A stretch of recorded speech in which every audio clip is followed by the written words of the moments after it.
ცნობილი ქართველი რეჟისორისა და ოპერატორის ერმალო მაღრაძის გარდაცვალებიდან 4 წელი გავიდა. მისი შემოქმედება, სახე და ხმა თაობებს ყოველთვის ემახსოვრება.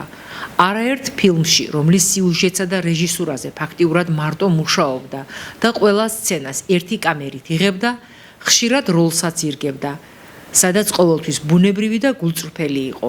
მაშინის იმ სამყაროში ცხოვრობდა, რომელსაც თავად ქმნიდა.